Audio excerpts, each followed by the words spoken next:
finding the right treatments for those at greatest risk for the potential complications of arthritis and other rheumatic conditions. But what if joint pain and stiffness are inevitable if you don't take the medication, yet heart problems could occur if you do? Health officials say that, as with any drug, only you and your doctor can determine the level of risk that is acceptable with medications currently available to treat arthritis. The unsettling news in late 2004 that the popular anti-inflammatory arthritis drugs Vioxx, rofecoxib, Celebrex, celecoxib, and Bextra, valdecoxib, could cause a heart attack or stroke or aggravate high blood pressure has left some patients wondering whether they should keep taking them. Data from clinical trials showed that cyclooxygenase 2 selective agents, better known as COX2 inhibitors, may be associated with an increased risk of serious cardiovascular problems,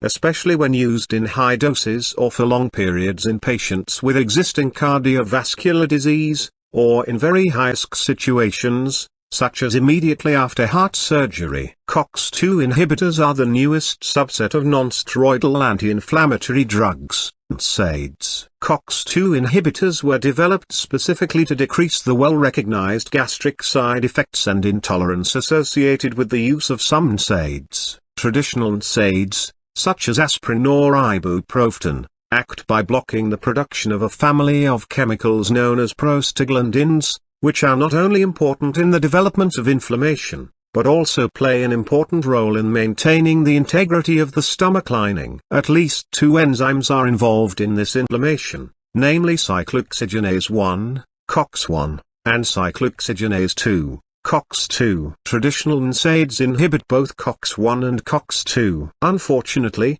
this non-selective inhibition of both COX enzymes also inhibits those prostaglandins involved in some of the important housekeeping functions of the body, such as helping blood to clot and protecting the stomach from ulceration. It is this non-selective inhibition of both enzymes by aspirin and other non-selective NSAIDs that increases the risk of stomach ulcers and consequent bleeding. In theory, the newer COX2 selective inhibitors only inhibit the enzyme involved in inflammation, leaving the other functions alone. But Sandra Quedda, MD, Deputy Director of the Food and Drug Administration's Office of New Drugs, says that new studies have had a surprising twist. The downside of the COX2 selective inhibitors is that they appear to be associated, particularly when used for many consecutive months to years, with an increased risk of cardiovascular problems, she says. Moreover, COX2 inhibitors, like other NSAIDs, don't influence the course of the disease, which doctors say is a common misconception among patients because these drugs only provide for symptom relief. Coincidentally, preliminary results from a 3-year trial on the non-selective NSAID Aleve, naproxen, also suggested that long-term use may be associated with an increased risk for cardiovascular problems. Since the results of studies on both non-selective and selective NSAIDs are preliminary and conflict with data from earlier studies of the same drugs, the FDA issued a public health advisory in December 2004 concerning use of all NSAIDs, pending further review of data that continue to be collected. The agency has recommended, among other things, that physicians limit the use of COX2 inhibitors until further review. Monitoring the drug safety of marketed products requires close collaboration between our clinical reviewers and drug safety staff to evaluate and respond to adverse events identified in ongoing clinical trials or reported to us by physicians and their patients, says Quedda. The most recent actions concerning NSAIDs illustrate the vital importance of the ongoing assessment of the safety of a product once it is in widespread use. Others weigh in. The concerns with the safety of so many pain relievers used to treat arthritis underscores the importance of arthritis as a major healthcare issue in the United States. Arthritis experts, patient advocacy groups, and other health organizations also are weighing in on the uncertainty of NSAIDs, and are recognizing the need for developing new and safer medications. The American College of Rheumatology is advising physicians to follow current treatment guidelines and manufacturers' dosage recommendations for NSAIDs. Treatment guidelines exist to help doctors choose the best options for their patients, based on current scientific studies. The Arthritis Foundation said in a statement that the findings about the drugs should not have any immediate impact on the clinical use of them. Non-steroidal anti-inflammatory drugs continue to play an important role in the management of arthritis pain,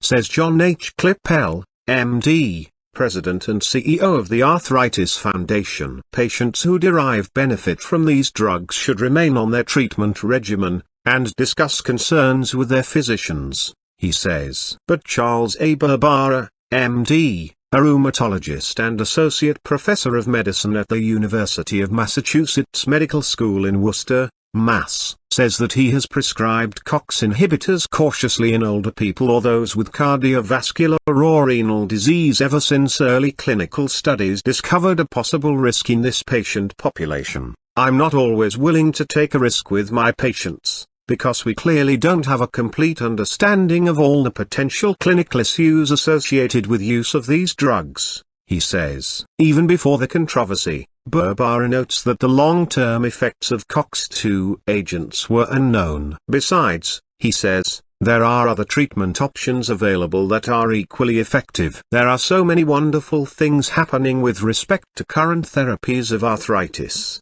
he says. Clearly, we are so much better able to control inflammatory arthritis with new biologic agents. Barbara adds that so many people whose lives were diminished by joint disease can now look forward to an unrestricted lifestyle, which was not even imaginable just a few short years ago. Richard Shirley, 64, an avid birdwatcher from Wrentham, Mass., battled rheumatoid arthritis in nearly every joint in his body for more than 25 years before he saw Barbara. He couldn't button his shirt cuffs, walk frontward down a flight of stairs, or get in and out of a car without a struggle. At times, his hands were so swollen he couldn't grasp small objects or make a closed fist. Shirley had his wedding ring resized so it would fit. Richard had seen a number of physicians and had been on many medications to treat his disease, Barbara says. However, the aggressive nature of his arthritis was not very responsive to standard medications. According to Barbara,